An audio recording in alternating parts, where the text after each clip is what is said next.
क्या आध्यात्मिक और धार्मिक का एक ही मतलब है? किसी भाई साहब ने पूछा है।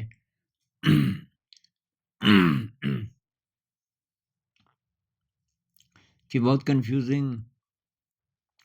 कन्फ्यूज़िंग है कि ये अलग-अलग हैं कि एक ही है कि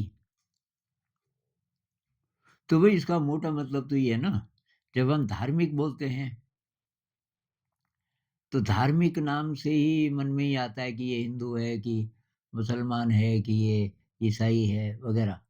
जो अलग-अलग धर्म हैं, किस धर्म से बिलॉन्ग करता है।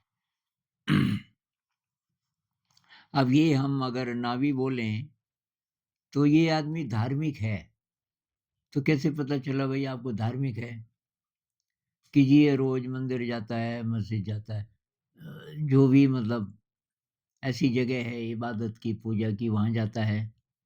अच्छा, वहाँ नहीं जाता तो कोई रिचुअल करता है, जैसे हिंदुइज़्म में ना बहुत सारे रिचुअल्स हैं।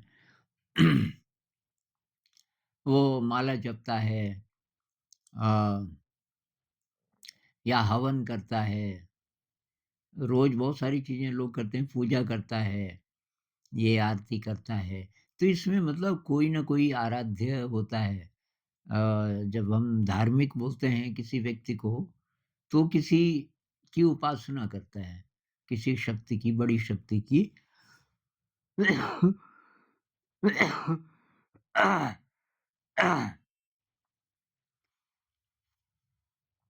और उस शक्ति के अलग-अलग नाम हो सकते हैं।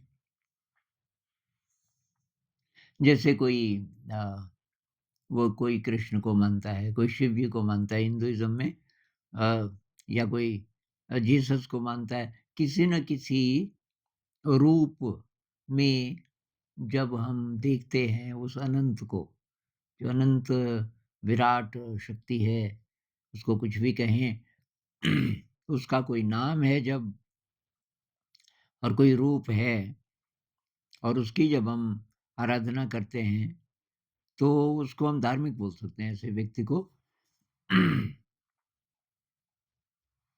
मतलब आपके और अनंत के बीच में कोई है। अ,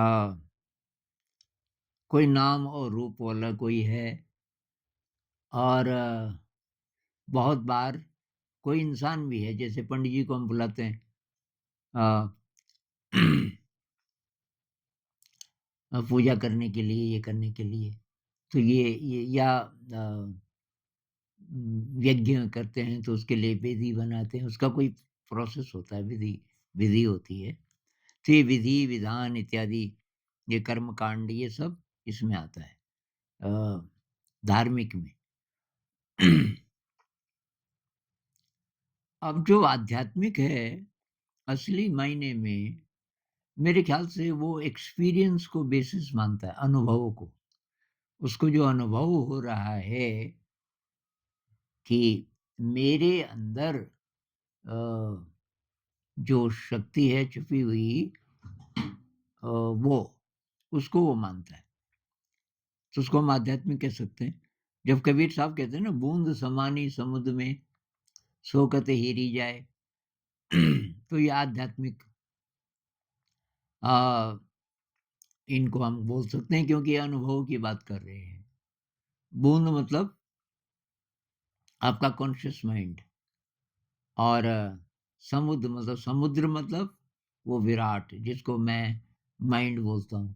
आप उसको कॉस्मिक इंटेलिजेंस कह लीजिए, आप उसको परमात्मा कह लीजिए, कुछ भी कह लीजिए। कबीर साहब नहीं बोलते परमात्मा, वो समुद्र बोलते हैं।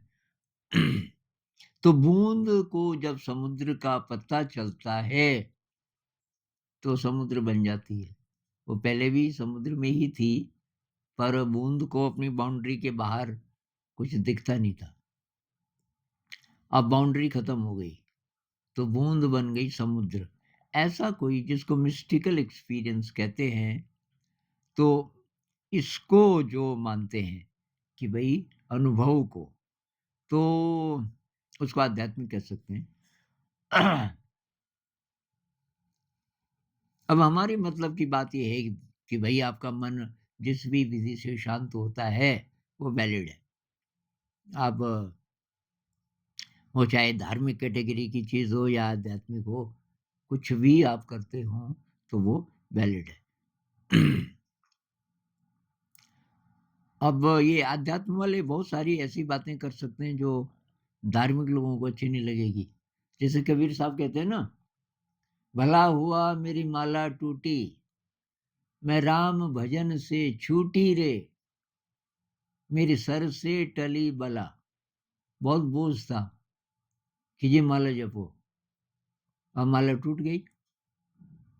तो ये पहले धार्मिक थे, ये जिस व्यक्ति के बारे में बोल रहे हैं, धार्मिक था, कोई माला जपता था, माला जपता था, फिर उसको कोई अनुभव हो गया मिस्टिकल, माला छूट गई, माला छूट गई, राम भी छूट गया, किसी की जरूरत नहीं रही अब, क्योंकि खुद ही अनुभव हो गया। सर से टली बला, मतलब बोझ था ये मेरे लिए। भला हुआ मोरी गगरी फूटी, मैं पनिया भरन से छूटी रे। इसमें भी लगभग वही है, पानी भर के लाना पड़ता था, मतलब कोई कर्म कांड, कोई रिचुअल, इन सबको हम ये कह सकते हैं कि कहीं जाके पानी लाना पड़ता था। गगरी फूट गई, कहने का मतलब उससे फ्री हो गए। तो मोटा मोटा ये मतलब है, हमारे मतलब की बात इसमें यही है, भाई आप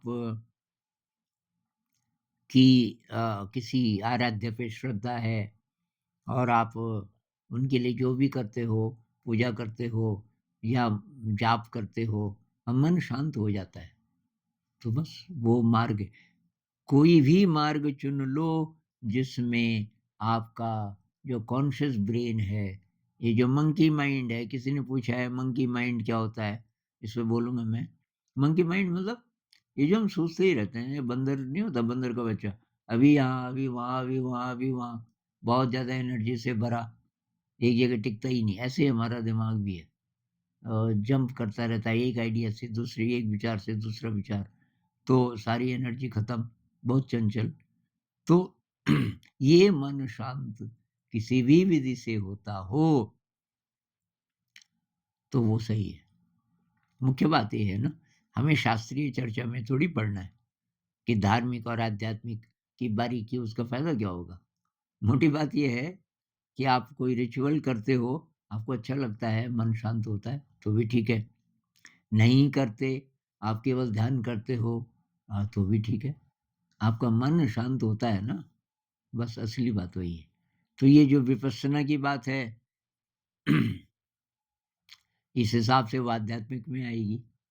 विपश्यना में आप कुछ नहीं मानते, मतलब किसी की हेल्प नहीं लेते, किसी मंत्र की, किसी देवता की, किसी की नहीं, आप हैं बस, आपकी सांस है, आपका शरीर है, आपका मन है, इसको आलम्बन मानते हुए, इसको स्टडी करते हुए हम आगे बढ़ते हैं, तो ये इसमें आ जाएगा आध्यात्मिक। और कबीर साहब की जो अप्रोच है वो भी वही है, एक्सपीरियंस वाली।